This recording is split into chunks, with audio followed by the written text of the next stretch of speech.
कुछ साल कबल रज़िया बीबी अपनी 2 यतीम बच्चियों के साथ शौर आई। ये 2 यतीम बच्चियां जो माँ बाप दोनों के साय से महरूम थी, शौर के ज़रिए कफालत में। 8वां साल हो गया पोतर मोए। यह जिम्मेदारी मेरे ते आई है ना पोतरियां जिम्मेदारी मेरी ओ वहां तरीका कर बैठी ये छोरी हुन नहीं होते जानी है।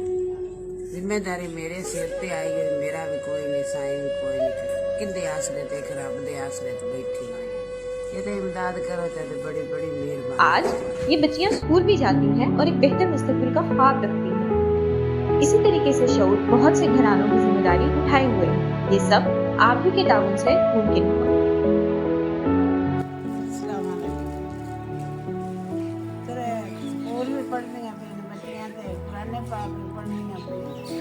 साडी मेहरबानी